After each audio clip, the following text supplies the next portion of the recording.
Welcome back, Sebastian here. So today I'm going to be doing my review for the 2023 Miami Grand Prix. It was a pretty mixed start in terms of start tires, so there was quite a few almost all the mediums were on the medium tires, but Ocon, Verstappen, as well as a couple others were on the hards. And interestingly, both McLarens decided to start on the softs. So it was a very aggressive strategy for them. Lap 1, it was a very good start by Perez. There was a McLaren of Norris and the AlphaTauri of De Vries were off at turn 1.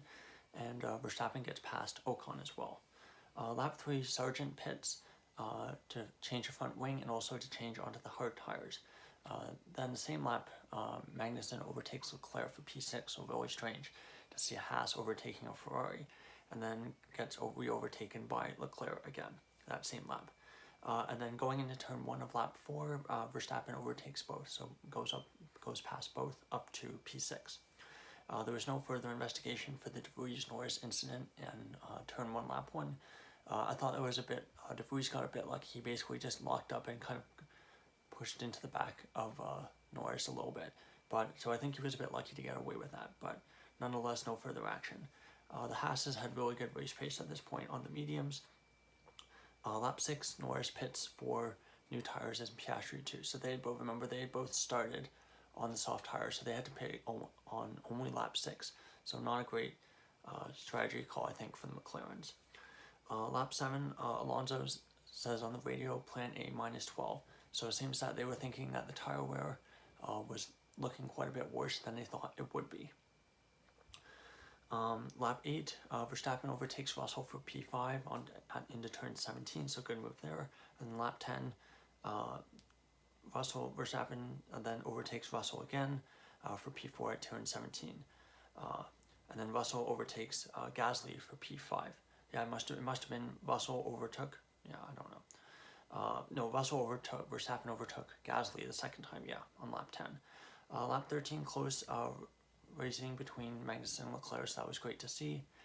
And then Ocon was catching up to the back of them because they're racing so close together, it's causing the car behind Ocon to catch up to them. So they're just costing each other time at this point. Lap 14, Verstappen is catching up to the back of Sainz and then finally overtakes him for P5 at turn 11. So good move there. And Verstappen's basically just cutting his way through the field to start the race. Lap 15, Magnussen pits and Verstappen overtakes Alonso for P2 at turn 11. So it only took Verstappen 15 laps to go from P9 to P2, really showing how good that car is and how decisive he is at overtaking. Perez then comes on the radio to say plan A plus 5, so they think the tire tag is good, and they're going to go 5 laps beyond what they originally planned for their pit stop. Lap 16, both Bottas and Gasly pit, and Hamilton overtakes Albon for P9. Lap 18, Russell and Leclerc box and come out 12th and 15th respectively. So even though they came out around the same place, they would end up being pretty far away apart on track as the race progressed. Lap 19, Sainz pits and comes out 7th ahead of the Albon train, so good job for Sainz to come out ahead. However, he was then noted right away for pit lane speeding. He was later given a 5-second penalty for this. Lap 21, Perez pits as Verstappen gets DRS. So right as Verstappen was basically catching up to the back of Perez, even though they're on completely different strategies, the team decides to pit Perez just to avoid any kind of holding each other up, basically because of racing and stuff. So let's see. Okay, and then lap 22, Perez overtakes Ocon in turn 11 for P3, so Perez barely loses any positions. He only drops down to P4 during the pits. Hamilton is still stuck behind Hülkenberg at this point, and Alonso was extending his stint. So he was one of the last drivers who started on the medium tires to pit.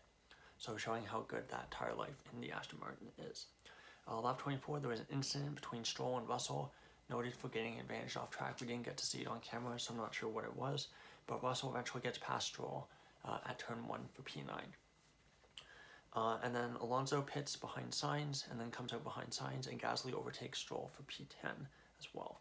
Lap 28, Alonso overtakes Sainz for P4, and then Russell also overtakes Hülkenberg for P7 at turn 11.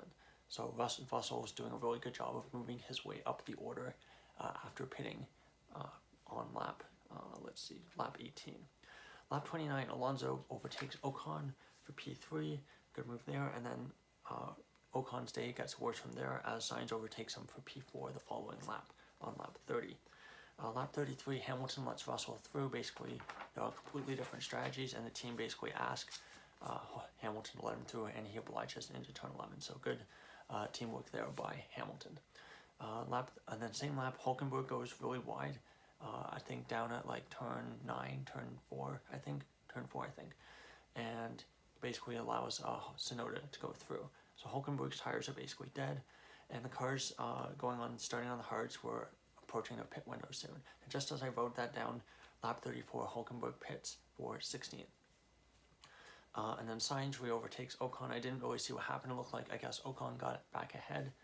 We didn't see it on camera, but then Sainz, lap 34, re-overtakes him. Lap 37, Leclerc overtakes Magnussen for P11 at turn 17, and Magnussen gets him back at turn 1. So Magnussen and Leclerc had this race-long battle all race long, and it was really great to see. And I think it's kind of damning for the Ferrari that it was stuck battling a Haas, their customer team that uses so many of the same parts of them. So I'm not sure if there was something wrong with Leclerc's car or if he was just struggling all race. Let's see, and then the same lap, Russell overtakes Sainz for P4, so I think Ferraris are still struggling a bit with these C2 hard tires, just like they did in Jeddah, because Sainz was miles ahead of Russell for a good part of the first stint of the race. Lap 38, Hamilton pits, it goes down to 13th, and Leclerc finally gets past Magnussen at turn 1 for P1. Lap 40, Hamilton overtakes Bottas at turn 17.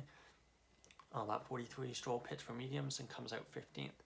Lap 45, Verstappen pits, has a bit of a slow stop, it's only about 3.1 seconds, and comes out second, obviously, because he's gained almost an 18-second gap before he pit. And then lap 46, Verstappen was gaining very quickly on Perez, and gets the move done around the outside of turn 1 after trying to go down the outside of turn 17. So great move there by Verstappen to cap the comeback. So now it's only a matter of does he hold on to the position for the remaining laps. Lap 49, Stroll overtakes Albon for P15. Lap 51, Tsunoda overtakes Bottas for P11 at turn 17. So a lot of the drivers who are going on the mediums, finishing on the mediums, were getting some moves done late in the race. So it was good to see that there was overtakes and stuff all throughout the race, which is definitely something we did not see the last couple races. Lap 51, Tsunoda, already did that. Lap 52, Stroll passes Bottas for P12 at turn 17 again. Lap 53, Leclerc gets past Gasly for P6 at turn 2. And lap 55, Hamilton gets past Leclerc for P6 as well at turn 11.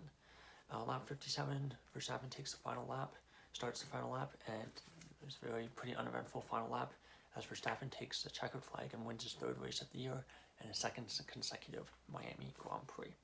So our final race result was 1st Verstappen, 2nd Perez, 3rd Alonso, 4th Russell, 5th Sainz, 6th Hamilton, 7th Leclerc, 8th Gasly, 9th Ocon, 10th Magnussen. Really good result for Magnussen for those teams kind of behind the McLaren Alpine battle, the cars below that.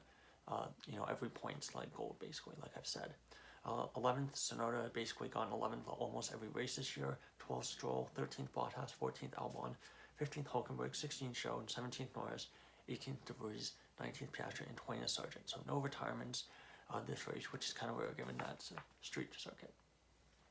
So your championship standings after round 5 of the Miami Grand Prix: Verstappen first, 119 points, Perez second, 105, Alonso third, 75 points, Hamilton fourth, 56 points, Sainz with 44 points in fifth, Russell sixth with 40 points, Leclerc seventh with 34 points, Stroll 8th with 27 points, Norris 9th with 10 points, Gasly moves up to 10th with 8 points, Hulkenberg 6 points in 11th, Ocon with 6 points in 12th, Bottas 13th with 4 points, Piastri also with 4 points in 14th, Zhou and Tsunoda in 15th and 16th respectively, both with 2 points. Magnussen moves up to 17th with his 2nd point of the season, and Albon 18th with 1 point for Williams. And then Sargent and De Vries 19th and 20th, both with 0 points. Your Constructors' Championship standings, Red Bull running away with it, 224 points for them so far. Aston Martin 2nd with 102, Mercedes 3rd with 96, Ferrari 4th with 78, McLaren 2nd with 14, 5th with 14, Alpine 6th also with 14, Haas 7th with 8, Alfa Romeo 8th with 6 points, AlphaTauri 9th with 2 points, and last Williams with a solitary point. So overall, I thought it was a pretty good race. I think a bit better than I expected. I think not having any safety cars to ruin the pit strategy in the middle of the race really helped. I think overtaking was, a lot better. There was still some trains throughout the field, but I think overall we saw some pretty good, lots of overtakes, and it was definitely, I think, a better race than Baku. So that's all for Miami Grand Prix review. I'll be back later this week with the Miami Grand Prix Power Rankings. Our next race, I think, is in a fortnight time, 2 weeks. I believe Monaco is next. Yes, Monaco. So that'll be a good race. Always a really interesting qualifying and strategy race there. So thank you so much for watching. If you enjoyed the video, please like it. And if you want to see more, please subscribe as well. I would greatly appreciate it. That's all. Goodbye.